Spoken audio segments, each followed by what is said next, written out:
Hello, Sue Stockdale here, your host of Access to Inspiration, the podcast with a social mission to help you be inspired by people who may be unlike you. I hope you are enjoying our series on the theme of health and well-being.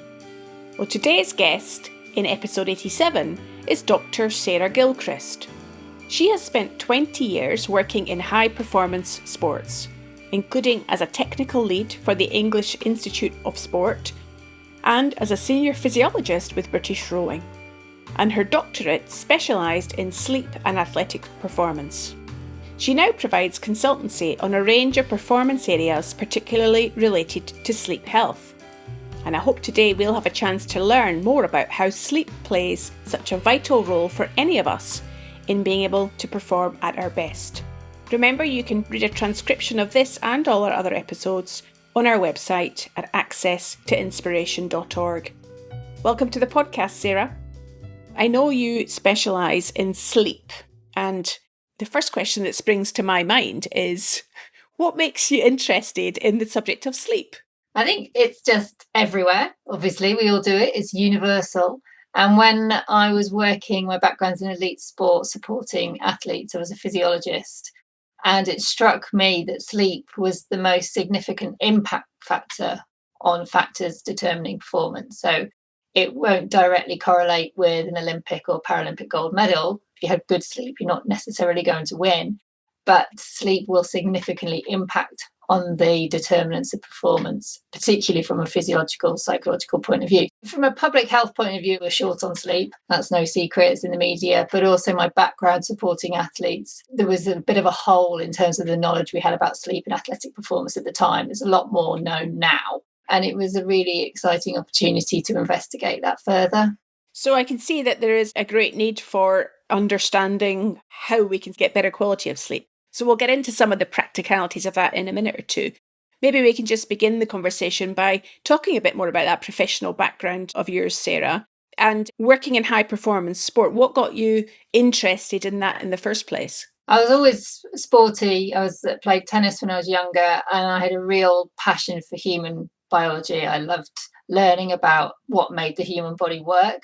So it was a natural combination, really, of my interest in sport and watching any sport, participating in any sport. I was always naturally drawn to that. My mum was a PE teacher, so that probably played a big part as well. And the interest in the human body and what makes us tick, what makes us work from a physiological point of view. I was interested in the psychology, and that interest grew through my career as well because of the multidisciplinary nature in which I worked. But certainly just the science of how we move, how we exercise, what happens to our body, the benefits to our bodies from doing physical activity. And the fact that I was inspired by athletes as well, how to make those determinants of performance even better was an attractive to work in. I was lucky enough that opportunities came my way at a time when I'd finished my postdoctoral at university, and I got a job with Sport Wales and then the English Institute of Sport after that. And with your job in the English Institute of Sport, did that involve you supporting the rowing team, I understand? Yeah, so that was why I moved to the EIS. So British Rowing, in collaboration with the EIS, for a senior physiologist, and I got that position. So I was also managing the team at Bisham Abbey, which is one of the sites of the English Institute of Sport. So I was managing the physiology lab and all of the staff within it, and also delivering physiological support to the rowing team, which was both in the UK and on training camps. So it was a bit of a learning curve, management position, and out of the country for most of the year, and a new team of people to manage as well, plus all the rowers and coaches to establish good working relationships with, because that was who I was supporting day in, day out. So yeah, it was exciting, but also challenging. And I'm wondering whether sleep played a role in your performance in those days. Yeah, I often look back at those days and think, if I knew then what I know now about sleep, it's quite shocking. Yeah, coffee played a large part. And lots of burning the candle at both ends, late nights, early mornings for sure. But the rowers were the ones doing the hard work. They were training. We were there to support them, to enable them to make the boat go faster. Can't complain. They're the ones doing the hard work. They've got to get up and deliver the training sessions. So whether our listener is an elite sports person or somebody in a demanding job, how much sleep do we need generally? It's totally individualised. And that's the thing with sleep. It really comes down to the individual person. There are guidelines. So a healthy adult in the absence of a sleep disorder, or whether they're an athlete or working, needs about 7 to 9 hours. Really, the way to establish whether you're getting enough sleep and whether you need 7, 8 or 9 is if you work back from your get up time. And that's usually your starting point because it's dictated. It's an anchor point for your day with your commute or school run, whatever it may be. And if you wake up feeling fully refreshed with the alarm, a bit groggy, but you're not falling straight back to sleep again, and you're alert and productive during a working day, chances are you're getting enough sleep. But if not, then chances are you need to probably just readdress it. And do you need 7, 8 or 9? Or are you one of those people that are an outlier and need a bit more or a bit less? So it is individualised. And when we're getting that sleep, regardless of the number of hours, what's actually happening inside our body when we're sleeping, for us to sleep? Within that 24-hour cycle, we do need to rest for a good number of hours. And that's a good question. Why do we do that? Some species don't do that. And you would be forgiven for thinking it's a passive process, but the brain is very much active when our heads hit the pillow. There's 2 physiological processes that help us get to sleep, one being related to our circadian rhythm, so our relationship with light and dark, and the other being our sleep pressure, the drive to fall asleep, which is a chemical buildup in the brain that we essentially flip-flop between being awake and being asleep. And those 2 processes work synergistically to get us to sleep. And then once we're asleep, it's a bit of a roller coaster in there. Your brain's doing all sorts of different things, but it is organised chaos. So it's a 90-minute sleep cycle on average. And you cycle through 4 stages of sleep in that sleep cycle, from light sleep, deep sleep, dream sleep. And you cycle through that throughout the night, through your 7 to 9 hours or whatever it may be that you need. So when people talk about taking a power nap during the day, are those power naps good for us? Do they help? Yeah. Essentially what's happening is you're offsetting that sleep pressure that builds linearly throughout the day, and the nap will offset that. So it will give you a boost, if you like, to have some more energy for the rest of the day. So the ideal time to nap is that nodding donkey syndrome after lunch, the afternoon nadir, where your body temperature drops, because that also has a circadian rhythm, typically between 2 and 4 p.m. That's the ideal time. Not the best time if you're in a working environment, but perhaps you can have a chat with your employees about that and the benefits of napping and productivity at work for later in the day. So, yeah, it is good to nap if you've got the opportunity, the motivation and the circumstances to do so. But napping isn't for everyone. It may be that you don't enjoy a nap, you can't nap, but some downtime will be equally beneficial for you. And would the body go through those 4 stages of sleep that you described earlier, even in a nap? Typically not. We tend to suggest that a nap should be 30 minutes or 90 minutes, because then you don't get into the stage 3 sleep, which is your deep sleep, which is about 45 minutes into that 90-minute sleep cycle. So if you nap for 20, 30 minutes, you're only in sleep stages 1 and 2, which are typically lighter sleep stages. So that sleep inertia to overcome when you wake up is much less than if you're in deep sleep. You would benefit from a nap if you'd gone into deep sleep, but you would feel pretty awful when you woke up. And those benefits you wouldn't feel straight away. Whereas that 20, 30-minute nap, you'll wake up, you'll feel alert, you'll feel refreshed, and your sleep pressure has diminished a little bit to allow you that extra energy for the rest of the working day. And then obviously it builds again as you go into the evening, and your light dark cycle comes into play then as well. Your talk about light dark cycle is reminding me of time zones, because if we're travelling, we might then adjust our circadian rhythms, I imagine, when we're switching through time zones. For somebody like me who does travel internationally fairly regularly, what would your advice be, or for a listener who may be travelling to a country on a different time zone, how can they best manage their sleep situation?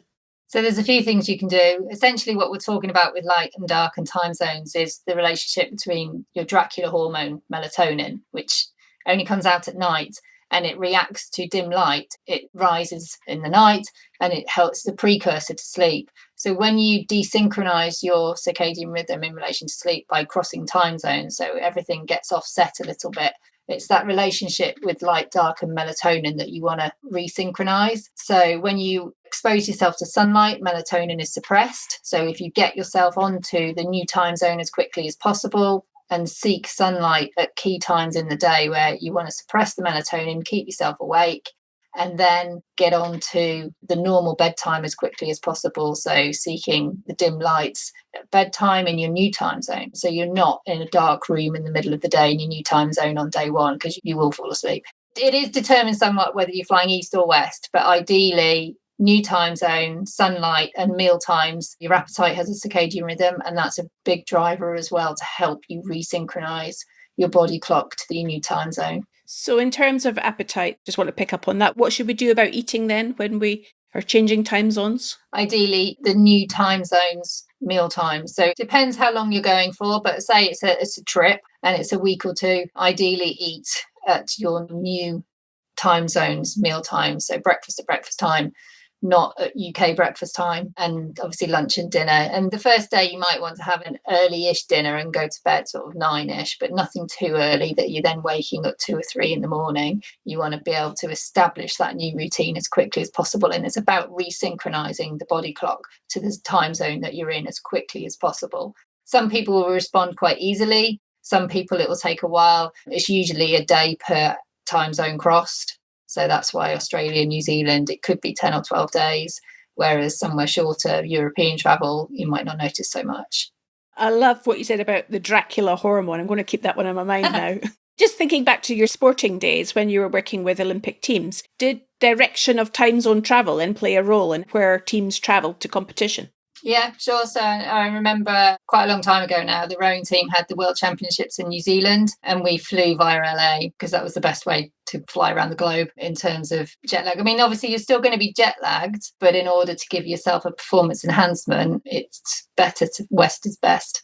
Turning our attention back to the British population, I know you've got some statistics about the number of people that suffer from insomnia or sleep deprivation. What can you tell us about that? Insomnia is the biggest form of sleep deprivation in the UK, and it's about 60% of the population can suffer at any one time. There are other forms of sleep deprivation, but insomnia is the key one. And that's typically where you are having trouble getting to sleep or waking regularly throughout the night and having trouble getting back to sleep. Usually for 3 months or more, although clinicians would advise you seek advice sooner than that. 3 months is a long time to be struggling with your sleep like that. And we also know that women are more likely to suffer insomnia than men, particularly as we get into later life and hormone transitions, menopause kicks in. So, yeah, certainly insomnia is a big one in terms of sleep deprivation, but also periodic limb movement, restless leg syndrome, other sleep disorders. Women can tend to suffer from more so than men, particularly in later life. And given then that the impact of insomnia may affect women more than men, from your experience, Sarah, and I know you've done a doctorate specialising in sleep and you're continually researching this subject, what would you offer as advice to women to perhaps help them get a better quality of sleep? I think to recognise the fact that throughout a women's life cycle, sleep is affected for a start. So it's normal. So we have significant hormone transitions in a woman's life, whether it be puberty, pregnancy, or perimenopause, menopause. We're also more susceptible to pain because of the hormone interaction, estrogen and pain receptors. And we're also more likely to work shifts in certain industries, so healthcare industries, things like that. So accepting that sleep for women can be affected is the first thing. And then seeking, maybe you need pain management advice, perhaps during your menstrual cycle, if you're suffering from painful periods and they wake you up. So seeking pain management from your GP, maybe during perimenopause, menopause, it means that you need some cognitive behavioural therapy to help with insomnia. That's got a really strong link, positive link in helping with insomnia. Or it may be that you need some psychological input for depression, anxiety that's linked perhaps to perimenopause, menopause. It may be that you need some hormone replacement therapy. And again, it's seeking advice from your GP. So it's signposting to clinical input. Women are also more susceptible to weight gain in later life, which can lead to sleep disordered breathing. And again, that needs a clinical intervention. So seeking advice from your GP if that's the case. Now, given I'm sure that many of our listeners are also men, is there anything particular that men should pay attention to? Well, men and women can obviously suffer from stress, but there is a strong link between mental health, stress, work, particularly in men in later life, perhaps in leadership positions. And that's not to say That doesn't happen for women too, but also when men in later life perhaps get the weight gain, there's also a link then with sleep apnea, which is a form of disordered breathing when you're asleep, and also increased urination at night because of perhaps an enlarged prostate. So, there are clinical interventions that can help with that, but obviously you need to seek advice from your GP in the first instance. So it does seem like it's a pretty important area of health and well-being that we maybe don't give enough attention to at times. Yeah, that's true. There's no physiological system in the human body that isn't enhanced by good sleep or impaired by poor sleep. And this is why it's the crux of my doctorate. It's the significant impact factor on our health and well-being, physical and mental. You can have good nutrition, you can have good exercise, you can have good social and family relationships. All of those are critical and obviously important. But if you've got poor sleep, it doesn't matter if you eat well, it doesn't matter if you exercise. They're going to be affected by the fact that your sleep is impaired. So it's the number one, I would say, in terms of a pillar of health. If I went down the shops today, I could buy a whole bunch of so-called aids to sleep. I could get myself a comfortable bed. Maybe I could get some tech to measure the amount of sleep I'm getting. From your perspective, Sarah, what are some of the different routes that we could be considering to improve the quality of the sleep that we're getting, or just to be aware of it in a better way? The first thing is to consider your strategy to get good sleep. Have you got a strategy to get good sleep? Most people say, no, don't think about it, just go to bed. So that's the first thing. So thinking about your strategy, what's that going to involve? Hopefully a routine around your sleep, which on the whole you should try and achieve, but be pragmatic. Life gets in the way sometimes. Your sleep system, so your bed, your pillow, your mattress, particularly in relation to women in menopause and hot flushes, having the right texture of clothing, for example, the right bed sheets. If you're particularly prone to night sweats, that can be particularly important. But for anybody, a comfortable bed, neutral spine, not too hot, ideally the room 18 to 20 degrees, so a cool, calm environment. Blackout blinds, eye masks, earplugs if you need them, and trying one thing. Don't try everything because you never know what's going to work. Perhaps some gentle psychological techniques, mindfulness, breathing techniques, CBT if you're particularly prone to insomnia, and also then talking strategies. Journal writing is proven to be quite popular. And then you've got the technology side as well. And the gold standard of measuring sleep is polysomnography in a laboratory, which is the electrodes on your head and your eyes. Now, obviously, that's not practical for most people. And the sleep gadgets that are out there are good to a point. They're not validated, most of them, against PSG, against the gold standard, but they will recognise a change. So if you are trying to increase your sleep from 6.5 hours to 7 hours, say, and you want to do that by 5 minutes a night, because we're talking about behaviour change, it might be quite hard to suddenly get an extra hour's sleep. So 10-minute increments over a week, for example, would help. So those gadgets will help you ascertain if you've made a positive change in relationship to your sleep. But I wouldn't get hung up on the data. The ones that provide the sleep architecture data, the 90% REM sleep versus 10% non-REM, I wouldn't read too much into that, because you really need to be in a sleep laboratory hooked up to the electrodes to get a gold standard measurement of that. So you're saying that gadgets can be of some value, but not to rely on them too heavily? Yeah, definitely. I almost want to put the question to you, Sarah, then. What do you use as your strategies to get good sleep? What do I use as my strategy? Professor Colin Espy from the University of Oxford gave a really good positive outlook on sleep, in the sense that there's 5 principles of sleep, and that you value it and you protect it. Personalise that sleep window. Trust that sleep is a natural process, and then prioritize your sleep as well. So make it part of your week. That it's like, if you've got a busy week, but on the whole, you're going to get that sleep routine in 3 out of 4 days. Or if children are ill or something happens, be realistic about it. So I wouldn't say that I spend money on something. It's more those 5 principles. Try to adhere to those as much as you can. And on the whole, your strategy for good sleep health will be a positive one. Those really are the 5 values I live by in relationship to my sleep. It's wonderful to know that you apply what you're helping other people with to your own situation and prioritise that sleep for yourself too. Try on the whole, yes, definitely. Given that the world seems to be only getting busier, we are in that always on environment. We have technology, probably our phones glued to our sides for most of the time. Given that environment, what can we do to recognise that whilst also recognising the impact it has on us as human beings when we don't get good quality sleep. Yeah, I think a lot of that is Generation Z.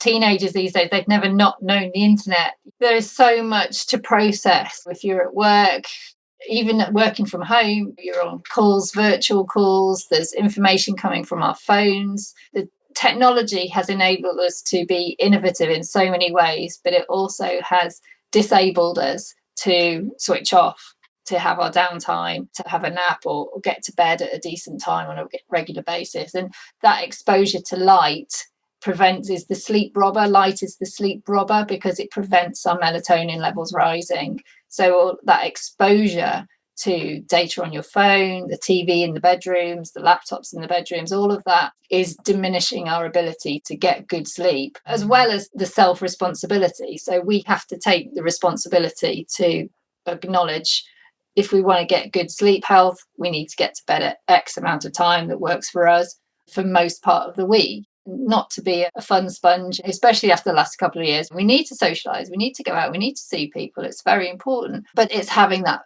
balance. And I don't like to use the term work-life balance because that suggests a conflict between the two. It's a collective, it's a pot of energy, and your sleep will impact on your ability to use your energy in the places it needs to be used. So yeah, kind of gone off on a bit of a tangent, on a bit of a rant about it there, but definitely the technology is good and has its place, but we have to take responsibility in how we use the technology in relation to our sleep health.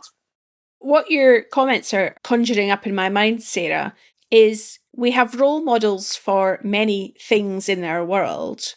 What I'm wondering if we do have or are missing are role models who talk up and demonstrate the value of having sufficient sleep. What would you say to that? Yeah, I think in my previous working environment, definitely there were athletes that totally understood the value of sleep, and for younger developing athletes coming through, they would talk about, well, I was making sure I get good sleep and all that.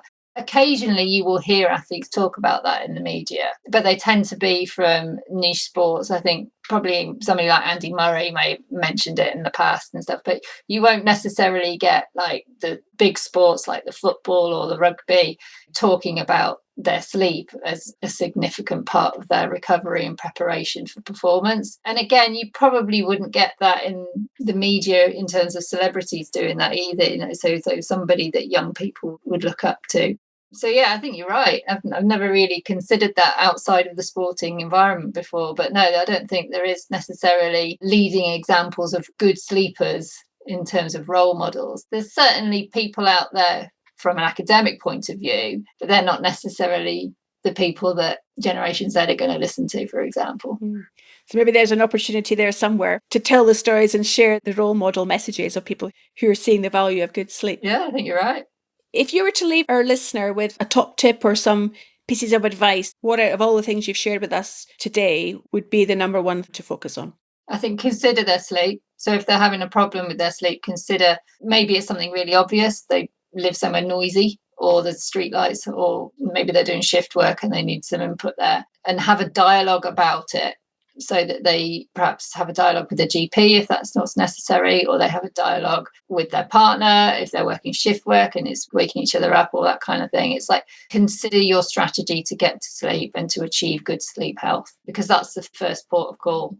Regardless of what the problem is, if you don't consider it and stop and think about it and think, well, what's going on here, you can't make that change in the first place. So it's really valuing it as a factor in one's life. Yeah, prioritising it. So if people want to find out more about you and the work that you do, how might they go about doing that, Sarah? There's various ways. I've got my website, which is gilchristperformance.co.uk. Also on LinkedIn, Sarah Gilchrist on LinkedIn. There's some information on there. There's some articles, there's some sketch notes. And then also on Instagram, there's Gilchrist Performance, or Gilchrist Perf, PERF on Instagram. And that's where we advertise if there's presentations or sketch notes that I've put out and things like that. Fantastic. Well, we'll make sure we put links to all of those things on the website so people can follow up. I think what I'm taking away from our conversation today is getting a different sense of the importance that sleep plays in our lives, and the small actions that each of us can take that will make a difference to that will help us to get a better quality of sleep. Stop and think about it. Yeah, exactly. Small baby steps, and considering it. Yeah, definitely. So thank you so much for your time. It's been really informative to learn so much more about sleep today. Thank you, Sarah. You're welcome. Thanks, Sue.